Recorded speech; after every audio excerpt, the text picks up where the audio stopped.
Keshav. It's another tough day on what's been a pretty tough tour. What's the belief like in the team, and do you believe you can bat for best part of 3 days that it might be to save the game?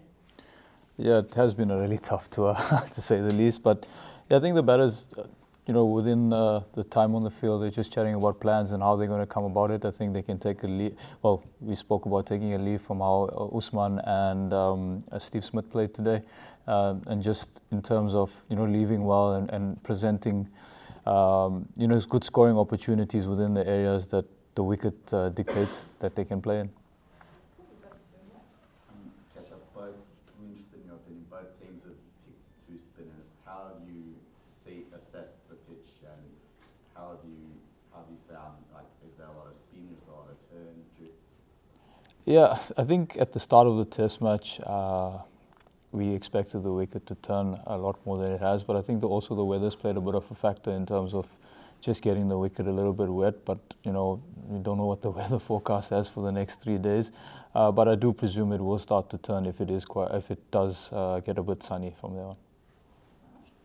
I guess, well, speaking of the weather, and it's not something that you can control or even predict so well, but with the forecast and even with the way that the day finished today, is that sort of making this a bit of a weird test as far as what both teams are going to do, like even with Australia at this point in time? Yeah, it's obviously a difficult one because weather is uncontrollable. But yeah, I think the disruption of play is something that's very weird. You're constantly on off the field because of the weather or the bad light. So it's a hard one to gauge. And yeah, look, I think in the position we're in, the more time that's taken out the game is probably better in our favour, to be fair. But also it puts Australia in a position where they have to make a play from there on in. Keshav, you spoke about it being a difficult tour. Over the years, you have a reputation of being able to put pressure or build pressure on batters across all conditions. You've done it here before. So why hasn't it gone your way this time? Have they played it differently? Yeah, I was actually sat last night thinking about the same thing. Yeah, I don't think I've changed too much. Look, I've been working really hard. Sometimes you have ebbs and flows in your career, and I think it's probably one of those that are happening right now. Yeah, that's all I can allude it to, basically. It's not about preparation or lack of work. Maybe the body's a bit tired, I don't know. I can only tell you that if I was a machine and you could plug me in to see how low my batteries are. But I think it's not from a lack of effort. I think it's more just probably ebbs and flows of someone's career and the way it goes. So so when you did get the wicket, was it just relief or almost like bemusement? Like, I can't believe it. Yeah, I think it was a sigh of relief more than anything else. I think, everyone wants wickets when you're a bowler. It's like a batter who always wants runs. So to get the wicket was a nice sort of relief for me.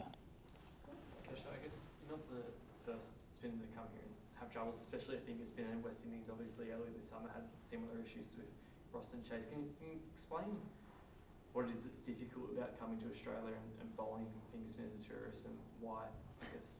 Yeah, I think, look, from my past experiences and obviously coming now, I think there's good wickets here in Australia. There's no denying that. Obviously, you're not going to get as much spin as you probably used to anywhere else in the world. And the one thing you can work with is the bounce.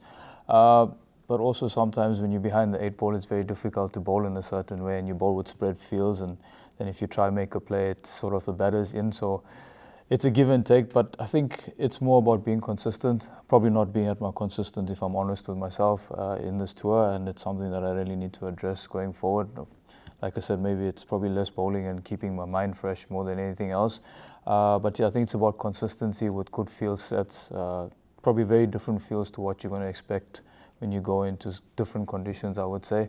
And fair play. I mean, the opening batters have created a good foundation for them to come play a lot more freely.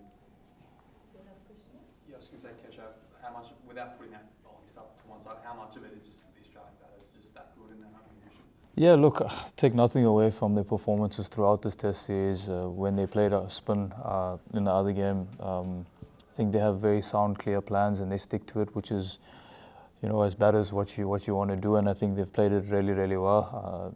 And obviously I've dished up a few, to be fair. But I think they have very good game plans and, they stick to that and they don't come out of that.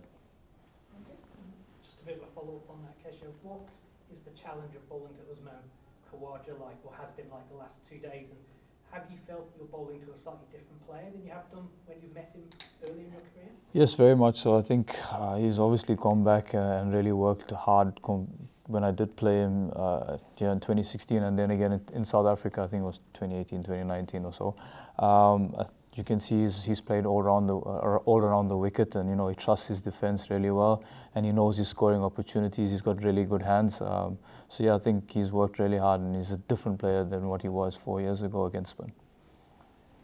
Keshav, obviously it's great when guys can get a breakthrough out there, but then what we've seen throughout this tour is Travis Head, for example, comes in and scores a runner ball and kind of takes the game away from you again. How tough is it to bowl to a guy like that who kind of looks really confident but is also batting so aggressively? Yeah, look, he's got a sound game plan. He times the ball really sweetly, probably one of the best timers right now in international cricket.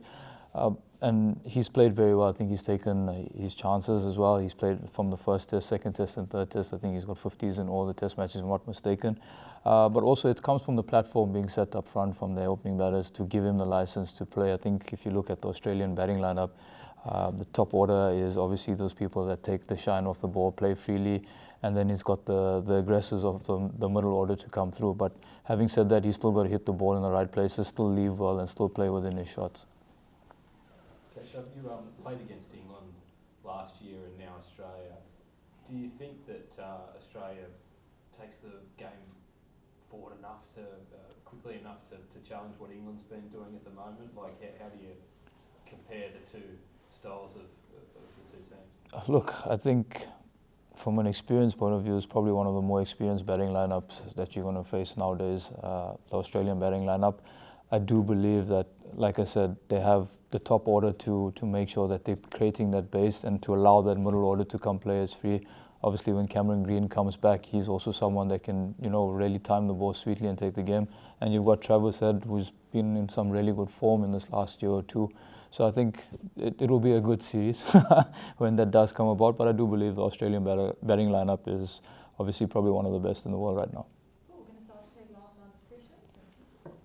Rusty seemed to have a bit of a moment with the crowd there when he took that catch at the boundary. Do you know if there's anything to that? Look, I couldn't even see the ball first at one stage, and he took a brilliant catch. I think he was getting a bit of banter from the crowd over there, so he just gave it a thumbs up or a fist pump there when he took the crowd. So there's nothing too much into that.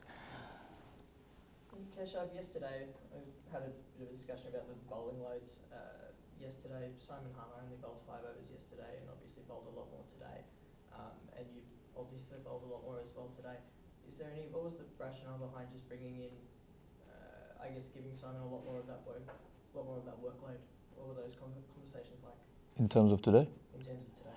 Probably put the left-handers over there, try create more opportunity. I would think. I know as soon as I took the wicket, couple overs after that, Dean brought Simon on because you want the ball to turn away from the bat, especially because it wasn't spinning excessively.